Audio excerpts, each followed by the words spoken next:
Nigerian officials are now counting the votes for the presidential elections. While polling in some of the cities went smoothly, others reported some delays. Candidates from the two most dominant parties in Nigeria face a tough challenge in their quest for victory. Nearly 90 million people were eligible to cast their votes to appoint President Muhammadu Buhari's successor. This time, Africa's most populous nation is seeing three frontrunners competing for the post of president. Now, they are former Lagos Governor and All Progressive Congress candidate Bola Tinubu, the surprise third-party candidate Peter Obi from the Labour Party, who is a former governor of Anambra, and People's Democratic Party candidate Atiku Abubakar, who is a former vice president. This is the first time since the end of military rule in 1999 that an underdog candidate has entered the fray. The polls have been dominated by the APC and the main opposition PDP. However, whoever wins faces a series of harsh challenges. An epidemic of kidnappings for ransom, conflict between herders and farmers, shortage of cash, fuel and power, as well as deep-rooted corruption and poverty that is ravaging Nigeria. Many Nigerians were casting ballots on Saturday evening, hours after the official deadline for casting votes ended. In the federal capital, Abuja, voters complained of glitches in uploading votes, which caused delays. Meanwhile, in Lagos, armed men were seen firing shots into the air and snatching the presidential ballot box. The shots sent the voters screaming and scattering for cover, and ballots were being strewn across the floor. Yeah, we are about to vote. When we saw them, they came out of a car and shot in the air. They all started running. Then some group of people fell. I was among them that fell there. That fell down there. So there was a sort of stampede around there. That's where I enjoyed. But despite such incidents, the Electoral Commission has said that results in some provinces can be expected late on Sunday. Our correspondent, Gabriel Okeowa, has spoken to voters on the ground. Let's listen in. The last person on the queue will be allowed to vote, and it did go on well. Generally, I think I want to commend INEC for the process. Before now, the process used to be to accredit.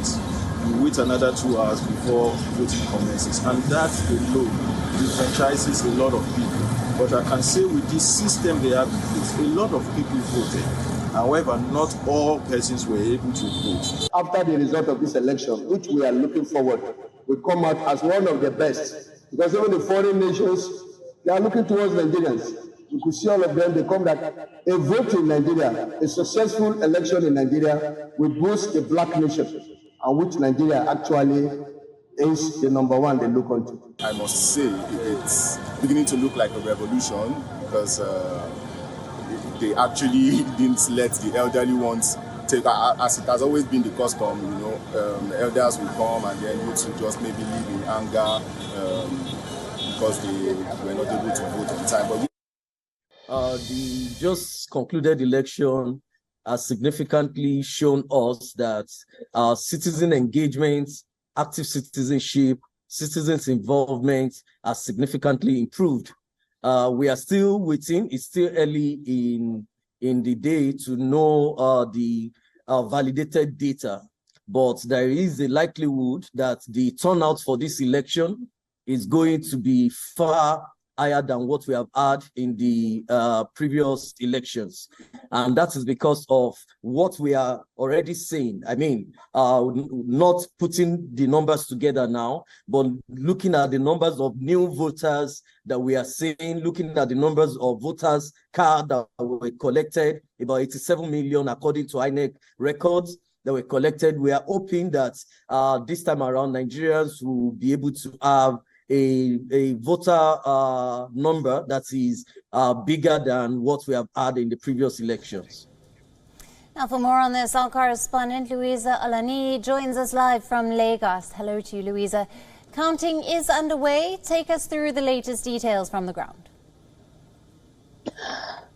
Yes, officially about 10 minutes ago, the INEC boss, Yakub Mahmood, officially opened the INEC Coalition Center in Abuja where we have 14 heads of election umpires of different West African countries, observers, journalists, and the likes, waiting for briefings. He actually highlighted some of the concerns that have come to the table, but he has also pointed out that they're going on a recess. They just went on a recess about 5 minutes ago, and they'll be reconvening at 6 p.m. Nigerian time to start collating. I mean, as of now, it's just a kitty state or so that has fully completed the elections. And there, of course, we saw it swinging to the APC in that state.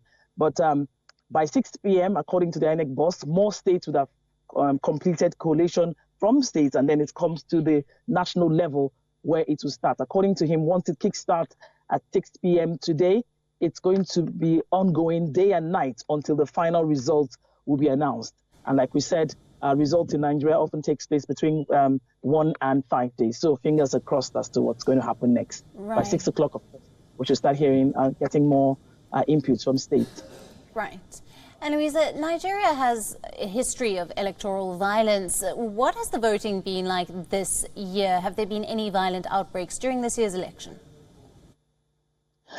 Well, relatively, from some of the observers we spoke to and some of the polling units we witnessed specifically, aside snatching of ballot boxes, you know, some sort of people trying to distort elections here and there, there has been relative peace. But again, I mean, what is violence during elections? It always comes to people wanting to distort polling units where they know they don't have a stronghold. We hear about 2, 3, 4 places in Lagos where ballot boxes were, you know, scattered, and some places where people were disenfranchised. I mean, they were not allowed to vote because they feel, I mean, that is a stronghold of another political party.